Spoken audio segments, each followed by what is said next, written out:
êtes bien sur Radio Off Basket, la radio qui vous parle de NBA, la radio qui vous écoute.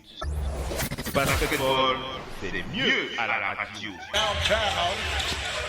LeBron playing some defense, slaps it away, but at least you play defense for a portion of the game. Well, Dwayne Casey can talk all he wants. I think the biggest voice there, nice bounce pass from LeBron. The Kings will start playing real basketball as Curry flips to the corner to DeRozan, and he knocks down a three. You can see the games would get a little heated late third quarter as Kyrie Irving slips one in, take five. So we can see their best shots and we can see their best defense. And as Coach Casey said, you don't want to sit in the wrong benches to fans around the world. Westbrook. And you're on Team LeBron. Harden on a step back three that came up short with Durant having a hand right in the face, and then they go. Russell Westbrook was going to win his third straight All-Star Game MVP, and then out of nowhere, AD put on a show. Angeles during the season to be with his ailing father. He told me before the game that he hopes he can play well. That will help. This quarter so far only 13. And that post as well. Nice pass on a back door. All-Star game he's involved in. If he gets two, he would not be allowed to play. I made that up. I like that. The next year he's suspended. Here's James. Yes. The goal is on Lowry. James for three. First foul on Team Stephen tonight. It's a fadeaway. I know a lot of kids gonna be practicing all night long. Durant with a catch and shoot for three. Auctioned off to benefit the Flip Saunders legacy fund. Now the shoes today have the theme from the cartoon Rick and Morty, which just happens to be Towns' favorite cartoon. Mark? All right, David, what a play. With the reverse, look at center knocking down a 25-footer. Finally hits three-pointer. Well, let's talk about this. We talked about the dunk over Russ and then the stare down from Russ. Bienvenue à toute la famille du basketball. Merci les amis, merci d'être connectés pour ce live. Vous êtes bien en direct sur Radio Hall of Fame Basket pour ce talk show Total Africa NBA. Total Africa NBA. On fait le point sur l'actualité de la NBA, mais on fait surtout le point sur l'actualité de ces joueurs qui font briller le continent africain dans cette ligue que nous apprécions tant. C'est comme ça que ça se passe une fois par semaine sur le parquet de la Radio Off dans cette émission. Bien entendu, pour ceux qui suivent nos talk shows depuis un certain temps, vous avez reconnu ma voix, c'est bien moi, Oncle Phil Basket. Oncle Phil Basket pour ce live, pour vous accompagner pendant cette revue des infos de la NBA. Et vous le savez, nous tirons vers la fin de la pré-saison. Nous tirons vers la fin de la pré-saison et donc c'est le moment comme à notre habitude, de faire le point sur les derniers potins, les dernières news de la ligue. Voilà comment ça va se passer. Ce soir, un petit peu comme tous les soirs sur le parquet de la radio. Donc, en Total Africa, un épisode spécial compte tenu de l'actualité d'il y a encore quelques heures. Vous savez, on se colle vraiment à l'actualité. C'est pour ça que les choses bougent énormément sur le parquet de la radio, car tout dépend, bien entendu, de l'actualité du côté des États-Unis. Et lorsque du côté des États-Unis ça chauffe aussi forcément sur le parquet de la radio. Donc voilà un peu ce que l'on peut dire. Et pour refaire le point sur cette actualité brûlante, on va parler bien entendu pour ce qui est de l'Afrique. On va reparler de ce contrat max qui a été signé par le Camerounais Joel Embiid.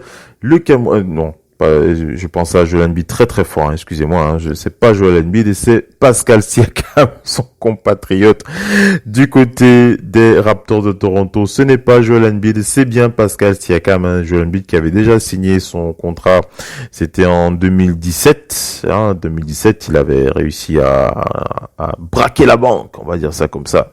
Cette fois, c'est au tour de son compatriote Pascal Siakam d'obtenir ce statut de joueur africain le mieux payé de l'histoire de la NBA, enfin de faire partie de ces joueurs parmi les mieux payés de l'histoire de la NBA. On refera un point notamment sur ce dossier, puisqu'on rappelle qu'on a ouvert un dossier sur les Africains les mieux payés de l'histoire de la NBA. Si vous ne l'avez pas vu, vous pouvez consulter l'article sur notre site internet www.radiof.net. Vous pouvez consulter amplement les éléments de cette recherche, mais on va en reparler sur le parquet de la Radio Off, parce que lorsqu'on aborde cet aspect des contrats, c'est quelque chose qui a de cela de particulier que ça change véritablement le statut d'un sportif. Hein. Lorsque vous avez un sportif qui réussit à décrocher un très très très gros contrat, forcément ça change beaucoup de choses concernant la perception que l'on a du joueur au-delà de son statut, parce que son statut il est important. Vous avez le statut du joueur dans son équipe. Comme je prends le cas de là, on va parler de Pascal Siakam, ce qui est normal. Donc, vous avez le statut de Siakam en tant que option numéro 1 pour la saison prochaine. Vous avez les décisions prises par le coach. Vous avez la volonté du GM de faire de ce joueur le numéro 1. Mais vous avez aussi le contrat. Et ça, c'est hyper important. Lorsque vous avez réussi à baliser votre contrat, clairement, hein, votre image change, votre statut change, et la perception que vos adversaires ont de vous, change aussi. Donc c'est quelque chose de véritablement important, hein, cette signature, ce contrat max du Camerounais Pascal Siakam. On va revenir notamment dessus, et on va revenir aussi sur les détails de ce contrat. On va en reparler. On va en parler ensemble. Allez, on va enchaîner avec la suite de l'émission. On n'oublie pas de préciser que dans le talk show de ce soir, on fera le point sur les performances de ces joueurs africains de cette semaine. Quelles ont été leurs performances cette semaine? Qui a le mieux quel est le joueur qui s'est le mieux exprimé dans cette fin de pré-saison? Ensuite, on attaquera le dossier de ces joueurs africains qui ont véritablement changé l'image des Africains en NBA. Ça, c'est quelque chose qu'il faut pointer du doigt. Et ensuite, si on a un peu de temps, on balisera avec les toutes dernières infos. Allez, on va enchaîner avec la suite de l'émission. On va accueillir Missy qui est avec nous sur le parquet de la Radio Off. Missy, tu es avec nous? Bonsoir, est-ce que tu m'entends? Allô Missy, est-ce que tu es là? Allô? Allô Missy, est-ce que Missy m'entend depuis Paris? Missy qui ne m'entend pas. Ah, bonsoir Missy, comment vas-tu? Ça va. Ah, on est content de te savoir avec nous. Le Doc NP qui n'est pas encore disponible, il devrait être avec nous ce soir, mais on va enchaîner. Missy, j'ai annoncé le programme, une soirée Total Africa NBA où on va faire le point sur ces Africains qui ont véritablement changé qui ont changé l'image, qui ont changé l'image ou qui ont fait évoluer l'image, ça dépend de où on se place, l'image des joueurs africains en NBA qui a véritablement évolué, changé qui a vraiment changé au fil des années, au fil des époques. Et on va refaire le point sur ces Africains-là qui font vraiment la fierté de notre histoire, en tout cas pour ce sport, pour ce qui est du basket. Et je parlais notamment du pourquoi est-ce que l'on parle de ça. Il y a bien entendu cette actualité avec la signature du contrat max du MIP camerounais Pascal Siakam, champion NBA. C'était donc samedi Pascal Siakam qui a donc eu son contrat max et ça change véritablement, définitivement la donne concernant son statut. Et on va revenir sur le dossier de Pascal, mais on va aussi parler de ces autres Africains qui ont contribué à faire évoluer l'image du basketteur africain aux États-Unis depuis toutes ces années. Alors Missy qui va s'exprimer rapidement là-dessus, mais on va revenir sur le dossier. Hein. Missy, Oui, vas-y. par rapport à ça, il faut remonter aux origines des premiers Africains qui sont allés à la NBA, qui ont très bien réussi dans cette ligue et qui ont véritablement lancé le phénomène. Ça veut dire que si vous arrivez après quelqu'un qui a réussi, vous pouvez pas faire moins bien que lui. Ouais. Vous pouvez pas être Alors vu. Alors, je te coupe pas, hein. Tu vas enchaîner, vu qu'on est dedans, on va, tant qu'on y est, on y va, on fonce, hein, on est là-dedans. Première partie, on enchaîne avec ce dossier, sur ces Africains qui ont changé l'image des joueurs, ces joueurs qui ont changé l'image des joueurs africains de NBA. Deuxième partie, on fera le point sur les performances des meilleurs Africains pour cette semaine de pré-saison. Et on terminera avec les toutes dernières news. Donc voilà, Missy, tu vas enchaîner, mais je voulais, avant que tu n'enchaînes sur l'histoire globale des joueurs africains NBA, je voulais avoir ton sentiment. Qu'est-ce que tu as ressenti? Déjà, à quelle heure est-ce que tu as appris la nouvelle pour la signature de? C'était à quelle heure?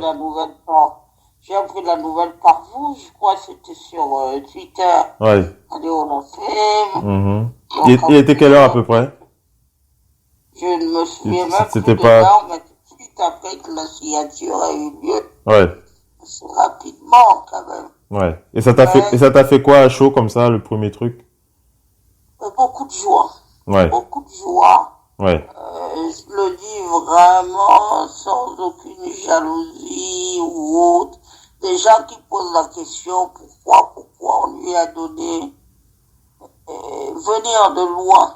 Ouais. Et consentir aux efforts qu'a fait ce gamin, c'est colossal. Parce qu'il a été dépaysé.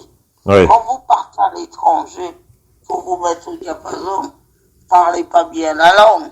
Ouais. Vous êtes dans un groupe de personnes, vous arrivez forcément dans un pays où, quand vous jouez bien au basket, il y a des dizaines, des centaines d'Américains qui jouent mieux que vous. Vous êtes vous n'êtes pas dans un petit pays, vous êtes dans un pays qui a, en termes de résultats, le meilleur vivier au monde. Ça veut dire qu'ils ont déjà beaucoup plus de licenciés, beaucoup plus de pratiquants, du moins. Même si les gens ne prennent pas leur licence, Ouais. ils ont beaucoup plus de pratiquants que dans le reste du monde. Vous venez d'un tout petit pays où il y a environ 22 millions d'habitants. Alors d'une part, il y a une chose. Il y a une chose, hein, puisque je t'accompagne, je veux vraiment t'accompagner sur ce chemin de je vais utiliser le terme gratitude ou je sais pas, gratification, gratitude ou la joie. Alors c'est vrai que avant qu'on ait vraiment la confirmation, on le sentait venir, on en parlait, on avait des craintes. Moi-même, hein, j'avais des craintes. Je me souviens avoir posé même le sujet de savoir est-ce que c'est maintenant, est-ce qu'il doit demander son max maintenant, est-ce qu'il ne devrait pas attendre. Il y a des questions qu'on a posées et puis je me souviens de ton point de vue, hein, ton point de vue qui était clair et net. Il doit demander le max. Le Doc ONP qui va réagir. On va saluer le Doc ONP qui est avec nous. Bonsoir le Doc ONP, comment vas-tu depuis Angers? Oui, salut tout le monde, j'espère que vous allez bien. Ah, ça va. On est content. Toi aussi, ça va le Doc? Oui, ça va. Fin de semaine, après un week-end un peu compliqué, mais là on s'occupe un peu du petit aussi. C'est les vacances scolaires. Ah oui. Big up. Sur le parquet. Big up au petit, le petit Doc. Voilà, plus comme ça. Lil Doc. Oui. Le petit Lil Doc, voilà, big up à lui, on l'embrasse ce soir très fort. On revient vers toi, Doc One, tu l'as compris, on est en plein dans cette célébration véritable hein, de cette signature contre Max Pascal Siakam, MIP champion NBA 2019, notamment hein, parce que on est dans Total Africa NBA et c'est vraiment une émission spécifique à cette image des Africains en NBA qui évoluent avec ce contrat. Déjà, ça prenait déjà on rappelle que Joel Embiid et d'autres joueurs avant lui ont déjà contribué à porter l'image des Africains en NBA au plus haut niveau, et Pascal Siakam qui vient aussi apporter sa patte à l'édifice. On revient vers toi dans quelques minutes. Hein. Je termine avec, je suis avec Missy. Missy, donc j'étais en train de dire, je parlais de ce sentiment de gratitude. On le sentait venir, et puis là maintenant que c'est signé, c'est véritablement, j'ai pas envie de dire un nouveau Siakam, mais il faut le dire, c'est plus le même. L'état d'esprit, il doit forcément changer. L'état d'esprit. Alors, je t'accompagne. Tu vas prendre la main, tu continues. Je partage avec toi la réaction de Nick Nurse sur les médias lorsque les journalistes lui ont demandé est-ce que vous avez, c'est hier, hein, ils l'ont appelé juste après la signature. Ils lui ont demandé est-ce que vous avez eu un contact avec Siakam, et Nick Nurse qui a dit il a appelé Siakam et tout ce qu'il lui a demandé c'est est-ce que tu as passé un bon week-end, et Pascal qui a répondu effectivement il a passé un très très bon week-end, et ça s'est arrêté là. Vas-y Missy, vas-y. Ça veut dire que moi, juste une chose que je dis, que nous sommes originaires du Cameroun, et dans nos rêves les plus fous, on n'aurait jamais imaginé que soit Siakam, en vie précédemment, serait deux des sportifs africains les mieux rémunérés. Jamais. Ouais. Jamais c'était possible. On avait vu ça avec Samuel Eto'o quand il avait signé au Makashka Anzi, et il avait touché 20 millions par saison. Il avait signé un contrat de 3 ans pour 20 millions par saison. À l'époque, même les Cristiano Ronaldo et les Messi ne margeaient pas à 20 millions. Donc, après, ce n'est pas une question de chance. Et les jeux d'aucuns diront c'est l'achat, d'aucuns diront c'est parce que la NBA distribue les millions. Mais même si la NBA distribue les millions, elle ne distribue pas ces millions n'importe comment. Il faut que vous ayez fait quelque chose pour obtenir cet argent. Déjà, il a été MIP, et puis l'histoire le retient. L'histoire, la NBA, depuis que les stats sont mesurés, Siakam aux côtés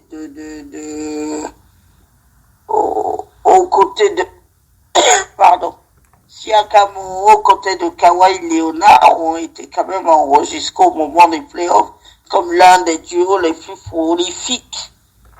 On le voit même dans le Game 6. Son activité permet de clore la série et de devenir champion NBA. C'est quelqu'un qui a les fondamentaux du jeu, les assises qui vont lui permettre maintenant. Et ça, le doute sur lui, je le dissipe un peu, parce que bon, ses frères, sa sœur, sa famille est là, ce sont plutôt des gens qui vont l'aider à garder les pieds sur terre et à être bon gestionnaire. Maintenant, il faut pour lui devenir bon gestionnaire. J'écoutais il y a quelque temps Shaquille O'Neal, il disait, quand vous touchez $100, vous devez mettre de côté $50 tout de suite. Et après, sur les 50 autres dollars que vous avez, envisagez de mettre encore de côté $25. Donc maintenant, le combat pour lui va être de rester au plus haut niveau, ça il le restera, et de bien gérer son argent et la suite, les efforts et les affaires. Oui, il vient très très loin, il a fait Basket Without Border, où Jerry Bassa, il l'avait pas recruté au hasard. Parce qu'il avait vu à Basket Wizard Border, il a gardé un œil sur lui. Regardez par exemple là actuellement, les Boston Celtics viennent de recruter Poirier. Et le fils d'Aniel a dit ça fait des années qu'on le regarde. Donc la NBA ne fait rien au hasard. Et il faut sans doute de tout ce qui arrive aujourd'hui aux joueurs africains et ceux originaires de l'Afrique, les Giannis Antetokounmpo, tous ces gens-là, c'est parce que quelque part il a existé des gens comme les Hakim Olajuwon. Alors on va rattaquer cette partie. Hein. On va rattaquer cette partie. On va prendre le coup. On en parlera. On va prendre le coup de. Je cite toujours ces gens-là. Bien sûr, on va revenir de long en large dessus. Je vais te garder parce que j'ai vraiment envie que tu attaques clairement cette partie de l'histoire dans la deuxième étape de cette partie. De cette première étape de ce talk show. On va faire réagir le doc sur son sentiment à chaud. Le doc One P. Oui. Il était quelle heure quand tu apprends la nouvelle? Je sais plus, j'ai appris ça comme ça sur les réseaux, mais. Il était quelle heure? Je sais plus, je sais plus. C'était le matin, c'était l'après-midi, c'était le soir. Samedi. Je ne sais plus du tout. Franchement, j'ai regardé sur les réseaux. Après, ça va tellement vite.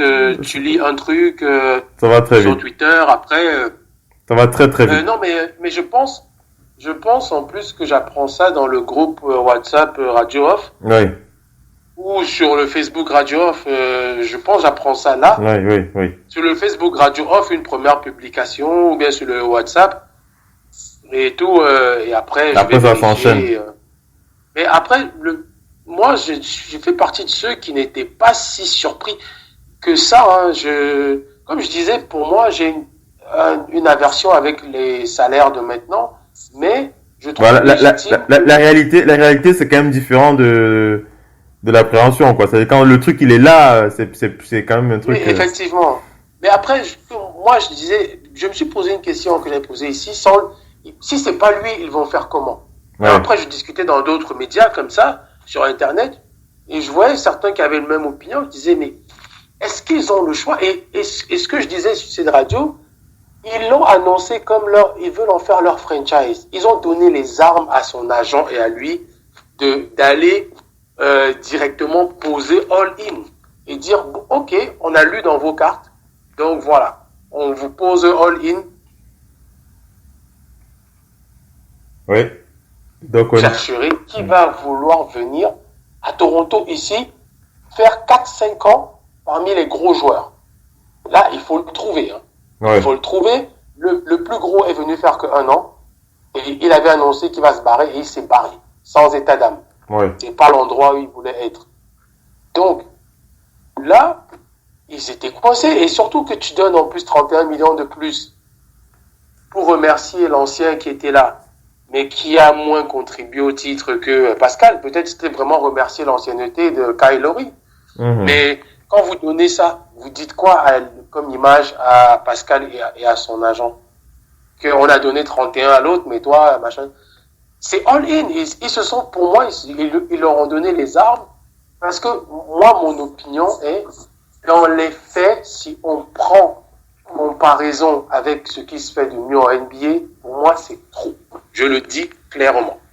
Par contre, si on prend maintenant la situation de Toronto et ce que il peut représenter pour Toronto, c'est mérité. De toute façon, c'est mérité dans les deux cas, mais ce n'est pas trop, c'est normal quand on voit la situation de Toronto. Toronto n'a pas le choix. J'en profite pour avoir ton analyse. Tu continues donc un peu juste pour repréciser les termes du contrat, les résumés. Hein, je ne vais pas rentrer dans toutes les pages de ce contrat, mais pour préciser que c'est un contrat sans option joueur et sans option équipe. Hein.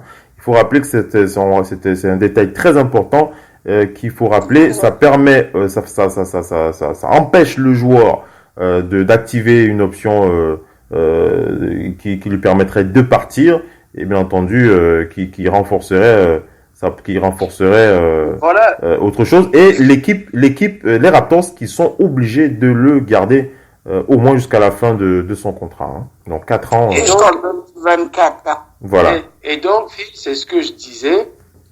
Ils n'ont pas le choix. Là, le problème dans cette ligue aussi, c'est que on a du mal. Certaines franchises ont encore et encore même les plus grosses franchises de l'époque ne sont même plus sûres d'attirer.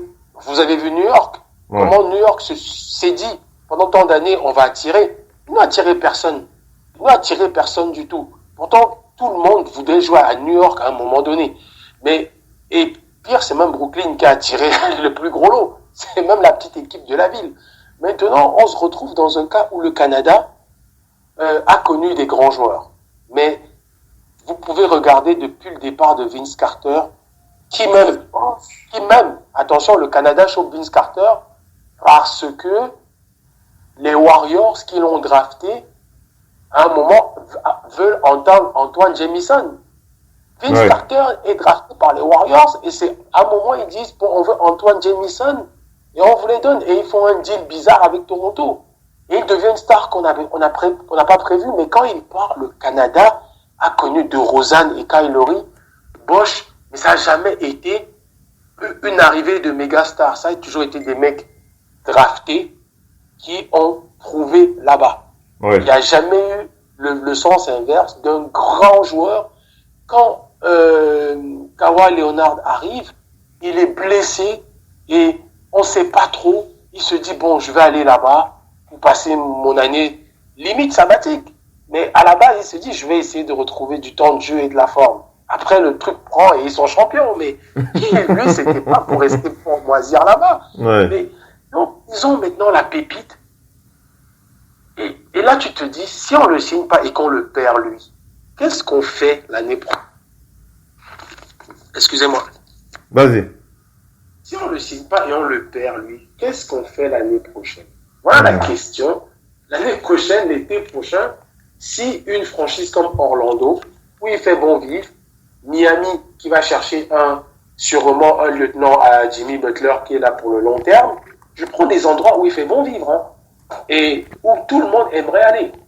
Si les Clippers ne s'en sortent pas et ont de la marge encore pour attirer quelqu'un, parce que les autres lieutenants qui sont là n'ont pas des très gros salaires, et il y a beaucoup d'endroits qui l'année prochaine, sans donner un max à Pascal, mais en donnant beaucoup d'argent, peuvent lui garantir au moins le titre dans les 3 années qui viennent. Mais à un moment donné, donc Toronto a dû se poser ce genre de questions et se dire, si on ne fait pas ça, on perd ce mec. Et on fait comment? Ouais. Juste une chose. Oui, vas-y. Vas-y, Missy, qu'est-ce que tu veux dire? Juste une chose, ce que je disais, c'est que vous n'attirez pas les meilleurs quand vous n'avez pas les bons joueurs. Lui, déjà, c'est une valeur sûre du jeu. Maintenant, si vous voulez attirer les meilleurs, il vous faut déjà un joueur, même si les gens disent ce n'est que sur une saison, il a fait ses preuves sur une saison. Nous sommes quand même aujourd'hui, avec les réseaux sociaux, dans une société de l'instantané. Le basket a énormément changé. Dans les années où il y avait le Oladipo, il vous fallait des années pour qu'on dise vous êtes un bon joueur. C'est comme ça. Mais tu vois, Missy, au-delà de ça, hein, au-delà... Oui. Alors, la connexion avec le doc qui semble... Missy, tu es là? Moi, je vous entends. Missy, tu es là, non? Oui. Ok, vas-y le doc, c'est bon. Missy m'entend? Si, c'est bon. D'accord. Oui, on t'entend. Vas-y. Je disais, au-delà de ça, Kyle Lowry a dépassé la trentaine et a fait déjà une bonne partie, même s'il a encore peut-être 2-3 ans de forme assez bonne. Il y a un moment donné dans ce type de franchise, la reconstruction après, parce que ils ont chopé du Van Vliet, mais Gasol est vieux, Ibaka est déjà dans la deuxième, vers la fin, il va commencer dans la partie descendante. Ils ont quelques jeunes là, mais il faut une tête de reconstruire. Il faut d'abord une. Comme tu dis, tu attires peut-être avec quelqu'un déjà de bon, il faut une. Et c'est pas sur Lori qu'on reconstruit une équipe là. C'est plus sur Lori. Donc, Lori a été prolongé d'1 an, mais à un moment donné, tu te dis, je donne quelle garantie au public, aux actionnaires, aux fans et tout le reste, mais même à nous-mêmes, on se donne quelle garantie sur le long terme? Ils n'ont pas le choix de lui donner ça. Parce que moi, comme j'ai dit, si il part l'année prochaine, même à moins que ça, parce qu'il y a certains qui préfèrent aller vivre dans des coins plus beaux, en touchant moins, mais en ayant des garanties d'aller jusqu'au titre, ou bien de faire bien vivre leur famille. Il y a beaucoup de paramètres pour les joueurs sur des contrats. Aller dans la pluie et le froid de Toronto et rester là-bas, tu as le droit de demander beaucoup d'argent quand tu sais que ils n'ont aucune garantie sur d'autres joueurs. Ils n'en ont aucune pour l'année prochaine. Et moi, je trouve que c'est très bien joué. C'est très intelligent parce que, comme Missy a souvent dit ici, c'est un bras de fer entre les proprios et les joueurs. À un moment donné, soit tu prends avantage, soit on va prendre avantage sur toi. On a vu des mecs transférés, ou bien des mecs comme Asia Thomas qui pouvaient toucher. On les a jetés pour X, Y. Donc, quand tu as la main, et tu as vu, Phil, ce contrat, la franchise ne pourra plus le lui enlever. Même si on lui a dit aussi en contrepartie, tu ne nous plantes pas. On bloque que tu n'es pas... Non, les deux parties sont menottées, quoi. Oui, mais qu'est-ce qu'il en a lui? Ils sont liés. Mais qu'est-ce qu'il en a à foutre de partir, lui? Parce que, Phil, l'avantage de Pascal est lequel maintenant? Combien de joueurs viennent si jeunes, dans leurs 3 premières années, ont déjà la bague? Il y en a qui galèrent actuellement, qui commencent à tricoter où ils vont où? Il a déjà la bague. Il vient d'un endroit où il n'espérait même pas poser ses pieds en NBA un jour. Maintenant, c'est le bonus, tout ce qui se passe pour la suite. Ouais. C'est que le bonus. Il pourrait même signer 5 ans à 170 là-bas. S'il pouvait, il allait le faire parce que il peut galérer. C'est pas une galère. Il va vivre maintenant sa vie de rêver de basketteur riche qui a déjà une bague. Et il est déjà Hall of Famer de cette ville. Son maillot. Il a son nom dans l'histoire. Son maillot dans l'histoire. Donc il est déjà. Donc, tout le reste de sa carrière n'est plus le stress. Donnez-moi de l'argent, je reste ici, j'ai plus de problèmes, comme certains qui vont commencer à dire, ouais, mais j'ai pas encore ma bague, je peux aller où, je peux être transféré, comment? Des De Rozan qui sont là depuis vont commencer à se poser la question, je peux être transféré comment? Les Westbrook et tout, lui, j'ai la bague, j'ai le MIP, j'ai le max. Maintenant, je vais donner tout, je vais évoluer, je vais essayer de marquer l'histoire par des stats perso, voire des playoffs, des belles campagnes. Après, comme ici a dit, quand Lori, à un moment donné, dès qu'ils vont son argent fini, ils vont viser un autre joueur en disant, écoute Pascal, tu nous portes satisfaction, est-ce qu'on peut étendre encore, on te rajoute encore même 35 par an, et nous, ils vont proposer un autre grand joueur, viens t'associer avec Pascal. On a Van Vliet, on a Pascal, toi, ils vont essayer le coup. Mais Bien ils sûr. auront déjà la base. Ouais. Ils auront déjà la base. En tout cas. De toute façon, Vas-y, Missy. de toute façon, il te faut 2 ou 3 joueurs qui vont porter ta franchise en termes de jeu. Parce que les gens qui se disent, les Raptors, ils ont eu la bague, l'année prochaine, les gens ne les voient pas forcément, mais ne pensez pas que quand vous allez jouer les Raptors, ils vont se dire, il n'y a plus Kawhi Leonard, il vit. Après Kawhi Leonard, il faut continuer à gagner. Il faut gagner l'Est. Et ça va pas être facile, mais ça va être, c'est le challenge à relever chaque année. Quand vous êtes un basketteur, chaque année, vous devez venir avec des ambitions. Oui. Et venir surtout en forme et en bonne santé pour chaque année attaquer les saisons. Je peux vous dire qu'avec tout ce qui s'est passé cette année, Pascal Siakam, il est entré dans un club fermé où les adversaires vont se dire, ben lui, il faut l'attaquer, il faut mettre la défense en place, il faut mettre ci. C'est là maintenant qu'on va observer qu'il est un très bon basketteur, parce qu'il va toujours faire ses stats. C'est ça. Ouais. En tout cas, on a observé. Alors, le doc ONP, le doc ici, le doc d'abord. Tu m'entends, Simon? Oui. Par rapport à cette option numéro 1, Pascal Siakam, option numéro 1 pour les Raptors de Toronto. Alors, il y a beaucoup de choses qu'on attend de lui, notamment pour cette saison en termes de jeu, en termes de placement, en termes d'amélioration. Une question qui lui a été posée en début de... Ce que j'apprécie chez Pascal, c'est que lorsque les journalistes lui posent des questions franches concernant ce qu'il peut faire ou ce qu'il ne peut pas faire, c'est quelqu'un, il ne répond pas à côté. Il essaie vraiment d'être assez honnête. Et ça, c'est quelque chose que j'apprécie particulièrement dans sa façon de faire. Alors, la question qu'on lui a posée concernant ce qu'il doit améliorer, c'est une chose qu'il a dite, c'est sa capacité à shooter. Il estime qu'il doit améliorer sa capacité à shooter, notamment en mi-distance et aussi à longue distance. Mais c'est vrai que, vous savez, pour ceux qui observent un petit peu Pascal, vous savez qu'il privilégie beaucoup les pénétrations, les lay-ups. C'est vraiment la partie de son jeu où il se sent le plus en sécurité.